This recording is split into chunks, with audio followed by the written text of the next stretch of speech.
Welcome to Source BMX. I'm Van Homan. Today I'm here with rising street star, 20-year-old Antonio Smallwood. Antonio took home the win at the BOH qualifier a couple months ago, so he's a captain here at the Battle of Hastings. Today we're gonna take a look at his BSD build. Antonio, it looks like maybe the Hastings party culture has got the best of you, and this thing is still in a bag. How was last night? It was pretty good.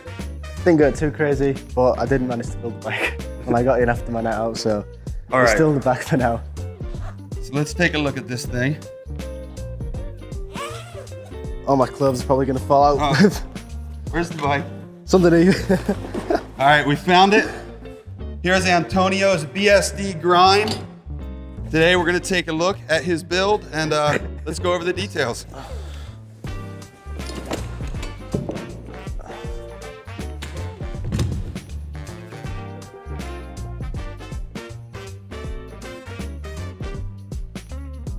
All right, Antonio, it looks like you're wrapping up this bike build and you're ready to talk about your BSD grind.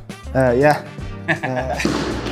Antonio, so you're riding the Denim Cox grind frame.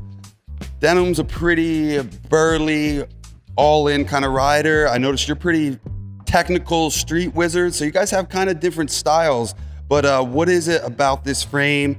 75.5 head tube, 12.8 to 13.2 chain stays, and a 9-inch standover height. What is it about this frame that makes it versatile for your two varying styles? Yeah, I don't know. Denim's a bit of a sender, me not so much. I think the geometry that he chose just happened to be perfect for really any type of street riding. Steep head angle, short back end, so it's going to make hop into a big gap or doing a hop tail whip. It's going to be just as easy and feel just as good.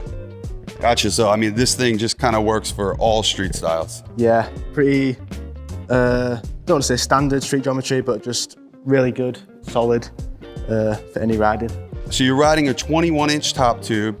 How tall are you and why do you choose this top tube length? So I'm about 5'10", not too tall, not too short, just about average. So standard average top tube length for me, just works well. Don't really want to change anything at this point. It's just feeling really good. Yeah, perfect for your height. Yeah. Plenty of leg room, but still responsive. Yeah, still short enough for spins, but enough room to get the bars around.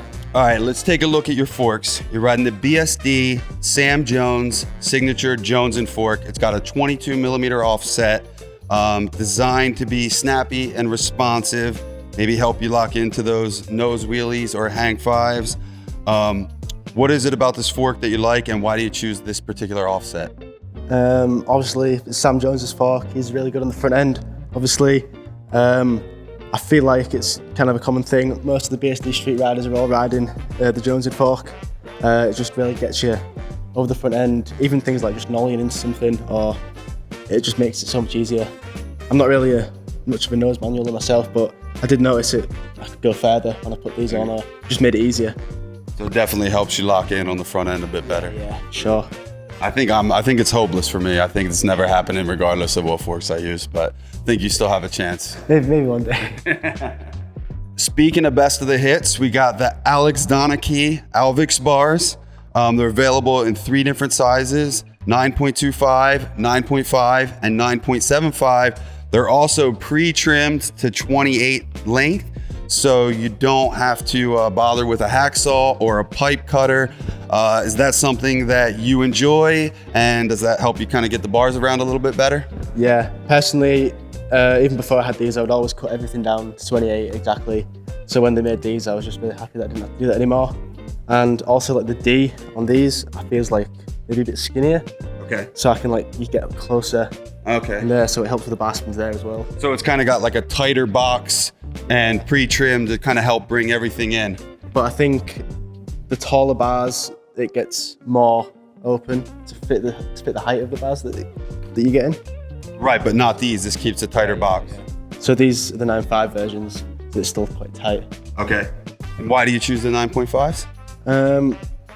I went to the front load stem recently, so I feel like I like the look of the front load, but I still need a little bit of height from what I was used to before.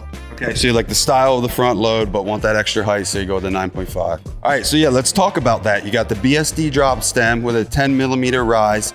Maybe front load stems are a little bit less common these days. What do you like about the stem? Why do you choose the front load? Don't know, I just think it looks sick. Don't know, Garrett rides one. So is it just because Garrett Reynolds rides a front load? Do you ride a front load? It just looks cool as fuck. So Garrett Reynolds looks cool as fuck, and you feel like you could look cool as fuck if you ride a front load Exactly. Too. There you go. Fair enough. I mean, I can't disagree with that. I don't think most of us could. Right. So the BSD front load stem because Garrett Reynolds looks cool as fuck. There you go. Oh my God. We've got the BSD substance cranks on this machine. The team riders have proven these things to be trustworthy and durable. They're available in 3 different sizes, 165, 170, and 175. What size are you running? Why? And how are these things holding up for you? Running the 165 at the minute. Pretty much run 165 for the last however long I can remember since I started buying cranks. It just makes it, things like tail whips, your feet are just closer in that position. I feel like even when you're laying cranks, you can kind of scoot your foot and get the pedal quickly after you've landed on the cranks. So it just helps a lot. So you can be sneaky with a sloppy tail whip. Yeah, exactly. All right. Also things like spins.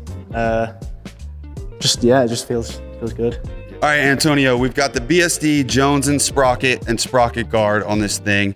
Removable, plastic. What do you like about having this sprocket, this guard, and how's this plastic slide? Is it there for slides or grinds, or is it just there to protect your chain? Break it down for us. For my style of riding, it's more just there to protect the chain. Yeah. I'm not doing really too many bottom bracket grinds, but it's really good. You can just replace it whenever you need. After it saved your chain, after a bit of a sketchy one, you can just replace it straight away. And I just like the look of like the solid, being solid in the middle. It just looks good, I think. Yeah, kind of a clean, classic look, isn't it? Yeah, and then that Jones logo looks pretty good. Yeah, Sam's got a. I think it's crazy. Everyone on the BSD team has its own cartoon character. You don't have your own cartoon character yet. Maybe one day. We'll see how it goes. All right, so Grant, let's get this guy his own cartoon character. What gear ratio are you running? 25/9. Okay. Pretty standard.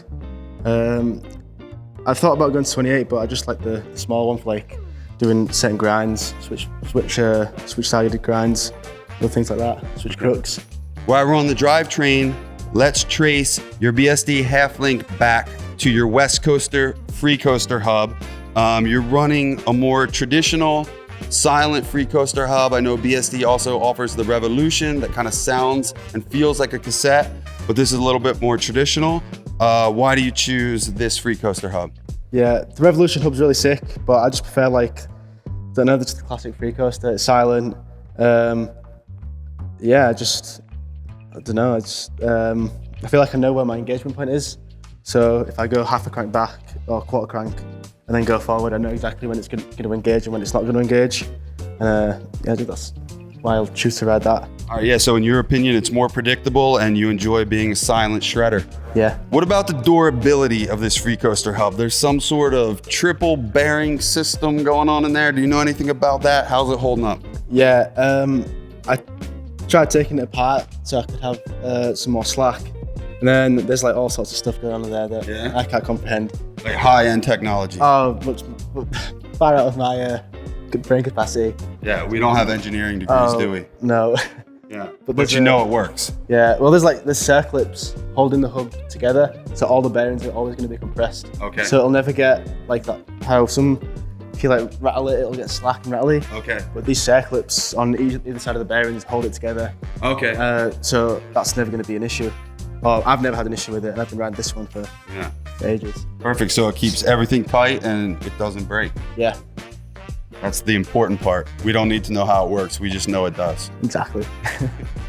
So let's get to the bottom of this. I think everybody's interested in these top secret BSD carbon fiber rims. What's the deal? Give us some insight. Give us the inside scoop on these rims, and when can we expect to see them available at Source BMX? So these ones I'm running now, prototypes, but recently they did get the actual ones that they're going to sell in the factory. They've got these ones that have logos on them, but I think Sam Jones's ones, they've got the logos, so they should be coming out pretty soon. All right. I'm pretty sure. I'm not sure how much they're gonna be costing, but they'll be up there. But I've been running the front one for like well over a year, and it's chilling, like no issues at all, and I land pretty sketchy a lot of the time. So yeah, it's holding up sound. So what do you like about them? Like you're telling me they hold up, but they're also a lot lighter, right? So you're like reducing that rotational weight? Yeah, they're so rigid, so they never really get untrue or out of line. Okay. And then also the rotational weight is like unreal. I remember the first time I did a hot bar with one, I just couldn't believe how effortless it was. Okay. And I just felt like I could just keep going all day. Yeah. Also with tail whips as well, just so much less effort. So it just helps everything get around easier. Yeah, it's just cheat codes.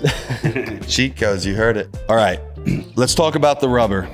We've got the BSD Alex Donna Street tire, and we've got the BSD passenger grips. What size and tire pressure are you running, and what do you like about the Chris Kyle passenger grip? So I'll start with the grips. It's just really classic grip, just this normal mushroom. It just feels good. Nice bit more thickness than I think with the BSD grips. Okay. So they kind of, when they wear in, they feel really good on your hands. And then with the tires, I had a 2.3 size, a bit skinnier than usual. I feel like helps with like grinds, spinning out of grinds, but then they're not quite as skinny as the 2.5. Okay. The 2.5 tires, it's kind of like a perfect balance. All right, Antonio, you're big on the grinds. We've got the BSD Rude Tube pegs, 4.2 size, which is kind of different. Usually you have the 4 or the 4.5, so it's kind of an in-between size. Oh my God, you gave me the wrong information? Yeah. So you're riding a totally normal size? Yeah. All right, so we've got the 4.5 Rude Tube pegs on here. One of the things I love is that the Rude Tube peg is offered in both 10 millimeter and 14 millimeter options. That means you don't have to deal with those annoying spacers or adapters, which I'm a big fan of. So what do you like about these pegs? How do they grind? They grind really good. As you said, the adapter thing is very convenient. It's BSD try and make everything easy for me and all the riders because we're not that clever. But yeah, they slide really well. The sleeves are really easy to replace, so I'll just put a new one on. Got a few in the bag spare now, actually. But yeah, the longer size just helps locking into grinds. And yeah, especially with the plastic hub guards. When you've got everything BSD, all the parts fit together really nicely. So like the dropouts of the forks and the frame, all just the rail's seamless, isn't it? Yeah. It's just gonna feel great, you know what I mean? And then with the 2.3 tires, no rubbing. Oh. Yeah. Do you know what I mean? Sliding like glass. Exactly. So what do you like about the Reed Stark Safari pedal? So after being on a trip, I grinded down from doing too many grinds. So I had to get the Safari ones. That's all we had. Sorry, Sam. So it's just, they're both pretty similar pedals.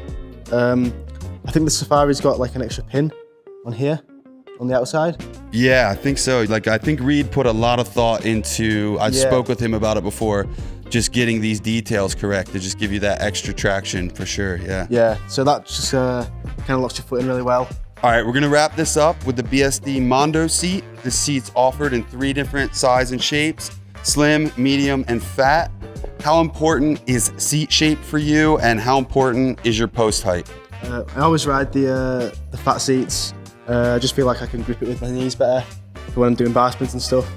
And also just pedaling around all the time, nice to sit down in it. And also when you get sketchy on tail whips, you gotta protect the boys.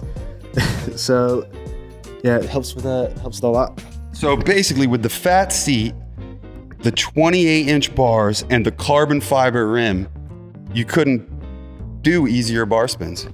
Literally not. No, that's why I do so many. All right, what a combination. All right, Antonio, thanks for sharing your BSD grind build with us today. good luck in the Battle of Hastings this weekend. Everyone out there, make sure to check out the bike builder on sourcebmx.com. There you can see everything that Antonio's riding. You can get pricing, spec, and availability. sourcebmx.com.